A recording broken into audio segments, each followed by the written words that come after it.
가정에서 아이의 언어 촉진을 위해서 우리가 어떻게 부모님들을 교육할 수 있을까, 어떻게 좀 도움을 드릴 수 있을까라는 주제를 가지고 한번 나눠볼까 합니다. 효율적이고 효과적인 언어 촉진을 위해서는 우리가 생각해 봐야 되는 것이 목표 행동을 일상에서 얼마나 신속하고 적절하게 아이들이 사용할 수 있도록 만드는가 있잖아요. 그런데 이제 그 부분을 우리가 고려해 봤을 때는 아이와 가장 밀접하고 일상적으로 더욱더 같이 있는 분들이 자극을 주는 것이 굉장히 중요하잖아요. 그러니까 결국에는 부모님들이 가장 대표적일 것 같고, 부모님이 아니더라도 아이와 밀접하게 있는 분들을 어떻게 우리가 움직일 수 있도록 좀 만드는가가 굉장히 중요한데, 언어 재활사인 저조차도 옛날에 초보 언어 치료사 시절에는 참 이런 부분이 안 됐던 것 같아요. 통합하고 부모님들까지 신경 쓰는 것이 참 어려웠던 것 같아요. 하지만 제가 지내보고 이제 치료를 진행하다 보니까 이 부모님들을 함께 치료에 개입시키는 것이 아이의 언어 촉진에 얼마나 큰 영향을 주고 또 아이의 언어적인 발전에 도움이 되는지를 지금 새삼 느끼게 되고 지금도 역시나 좀 느끼고 있습니다. 그래서 이 부분을 함께 나눴으면 좋겠어요. 이번에는 이제 부모 교육의 진행적인 측면에 대해서 좀 자세하게 살펴볼까 합니다.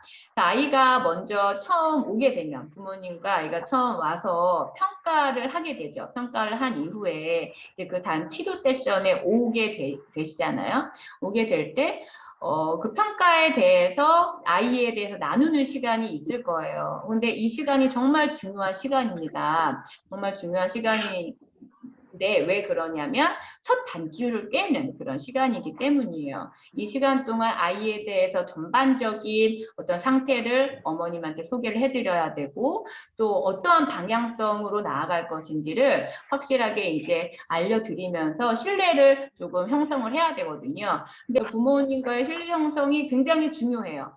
전반적인 치료를 위해서 굉장히 중요합니다. 왜냐하면 부모님들을 움직이게끔 하기 위해서는 신뢰가 없으면 사실 굉장히 어려운 부분이잖아요. 그래서 신뢰가 초반에 형성이 잘 되어야지 이 부분은 요로 하니까 요걸 조금 도와주세요라고 했을 때 신뢰가 형성이 되어 있는 상태여야지 부모님이 그것에 대한 믿음을 가지고 치료사에 대한 믿음을 가지고 그것을 이끌어 주실 수 있고 집에서 도와주실 수 있고 숙제를 해주실 수 있거든요.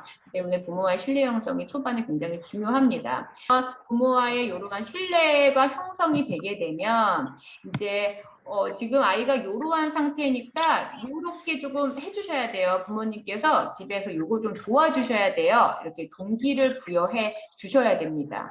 또 아이가 반응하는 거라든지 또 생활을 하면서 여러 부분에서 자극을 주실 수 있기 때문에 이제 부모님께서 함께 해주시는 것이 더 빠르게 아이가 진전을 보일 수 있도록 하는 방법이라는 것을 충분히 설명을 해주셔서 부모님들께서 그렇구나, 내가 조금 도와주면은 뭐 1년에 될 거 6개월에도 될 수 있겠구나, 이런 어떤 느낌을 가지고 좀 열심히 하고자 하는 마음을 좀 같이 갈 수 있는 마음을 조금 드릴 수 있는 거 좀 중요할 것 같아요.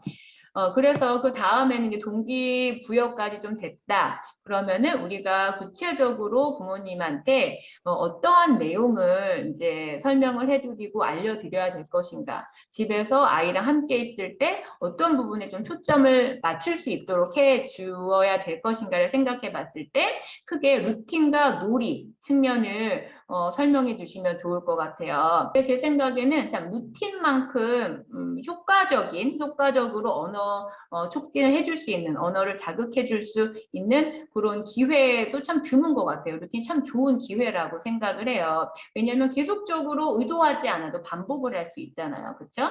똑같은 것을 반복할 수 있고 또 일상생활에서 할 수 있는 부분이기 때문에 이 루틴을 잘 활용해 주시면 좋을 것 같아요. 제가 주로 이용하고 부모님한테 설명해 드리는 거를 조금 함께 나눠볼까 해요. 그 루틴에 있어서는 저는 목표를 꼭 설정할 수 있게끔 부모님한테 이야기를 해드리거든요. 그래서 아이 평가 이후에 치료 방향성이 설정이 될 것이고 큰 목표들이 있을 거 아니에요. 그걸 또 부모님은 설명을 해 주실 거고. 그래서 이번 달의 목표는 요거로 좀 집중해서 갑시다라고 이제 부모님한테 지침을 내드리고, 예를 들면은 뭐 이어 조합이다. 이어 조합이 안 되는 친구라면은 단어와 단어를 연결하는 것이 이번 달의 목표니까요. 일상생활 속에서 단어와 단어를 뭐 붙여서 할 수 있게끔 이런 목표 설정을 해서 좀 구체적으로 지시를 내려주시는 것이 좋습니다. 그리고 두 번째는 일상에서 반복적으로 이제 할 수 있게끔 도와주시는 거, 그리고 놀이를 연결시켜서 해주시면 좋고, 또 일상적인 어떤 루틴에서 말을 해주실 때는 천천히 해주시고 뭔가 운율감 있게 인토네이션을 사용해서 해주시고 긍정적인 어떤 느낌으로 해주시는 것을 제가 굉장히 강조를 합니다. 그래서 아이가 결국에는 루틴이든 어떤 언어놀이든 즐거움을 느낄 수 있어야 되고 긍정적인 어떤 강화를 받는다는 느낌을 받아야지 언어를 사용하는 것이 정말 즐거운 거구나, 이거 정말 재밌는 거구나, 더 하고 싶다라는 느낌이 들어야 되잖아요. 그렇기 때문에 이렇게 말하는 방식도 어머님이나 어떤 보호자분들께 이야기를 해주시면 좋을 것 같아요. 팀대로 이렇게 좀 좋은 자극들이 가해지면 좋을 것이고, 근데 부모님들께서 참 놀이를 어려워하세요. 어떻게 언어 치료사들처럼, 어떻게 언어 재활사 선생님처럼 놀이해요. 참 어렵다. 방법도 어렵고 또 목표를 잡는 것도 어렵고 어떤 놀이를 해야 될지도 모르겠고, 이렇게 이제 이야기를 많이 하시거든요. 센터에서 이제 선생님이랑 하는 것만큼 정교하고 뭐 이렇게 집중적이지는 못하더라도 그 목표 설정이라든지 어떤 놀이를 이 발달 단계 가운데 해주시면 좋은지, 그리고 어떻게 좀 진행을 해주시면 좋은지를 일단 설명을 해주시면 좋고요. 저도 굉장히 고민이 되더라고요. 이것을 아주 쉽게 딱 머릿속에 딱 남게끔 이렇게 좀 놀이 지침을 만들어 드릴 수는 없을까 굉장히 고민 하다가 이제 제가 생각을 해낸 것이, 이게 너무 생각하고 외울 것들이 너무 많다 보니까 그냥 아주 핵심적인 것을 생각을 하다가 고안을 한 것이 아모르라는 놀이 틀입니다. 어텐션은 함께 주의 집중하는 것을 뜻해요. 조인트 어텐션은 그 어텐션이라고 생각을 하시면 되고요. 모델링은 이제 두 가지 의미가 있어요. 첫 번째 M은 모델링의 M이에요. 그래서 시연하기란 뜻이죠. 언어 재활사 선생님들이시라면은 너무나 잘 아실 거예요, 모델링. 그래서 뭔가 내가 행동을 하고 그것을 따라할 수 있게끔 하는 것이 모델링이잖아요. 근데 요거는 사실 모방이 가능한 친구들일 경우에는 되지만, 이것을 적용해 볼 수가 있지만 모방이 불가한 정도의 어떤 언어 지연이 있거나 발달적인 장애가 있거나 혹은 12개월 미만, 돌 정도 미만일 경우에는 모방이 원활하지 않기 때문에 이 친구들은 모델링을 적용하기가 참 어려워요. 그래서 이럴 경우에는 모델링이 아니라 making a response, 그러니까 반응을 아예 만들어주는 것을 이제 두 번째 M이라고 칭했습니다. 그래서 M에는 모델링과 making a response의 M이 있고요. 그래서 이 making a response라는 거는 반응을 만들어주는 건데, 예를 들면은 어떤 말을 들려줬는데 따라하면 그게 모델링에 성공한 것이잖아요. 근데 이것을 따라하지 못하는 친구라면 직접적으로 입을 만져주시는 거예요. 입술을 엄마가 안 된다. 이렇게 한다. 근데 엄마라고 했을 때 엄마 따라하면 모델링이 가능한 거잖아요. 근데 이것이 안 되는 경우가 있어요. 아주 많죠. 그럴 경우에는 아이는 이렇게 하고 있을 때 이렇게 입술을 잡아주시는 거예요. 입술을 잡아서 정말 이 아이가 그냥 단순하게 소리를 내지만 입술을 만져줘서 직접적인 어떤 행동적인 중재를 해주어서 그 어떤 언어적인 목표 행동을 할 수 있게끔 도와주시는 거죠. 그래서 그것이 making a response라고 보시면 될 것 같아요.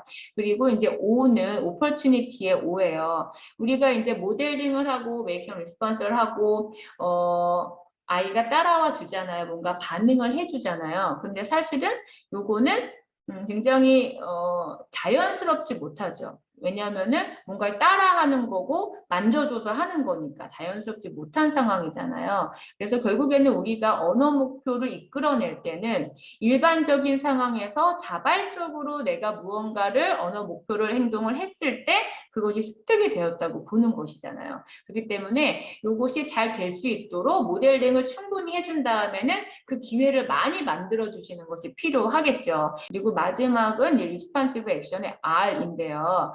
이제 R은 아이의 행동에 적극적으로 반응하는 것을 뜻합니다. 그래서 이 반응한다는 것은 아이가 뭔가 시도만 해도 시도를 어떠한 내가 언어 행동을 바꾸려는 시도, 뭔가 엄마가 모델링을 해줬을 때 그것을 좀 따라하려는 시도만 보여도 굉장히 긍정적인 강화를 해주셔야 된다는 거죠.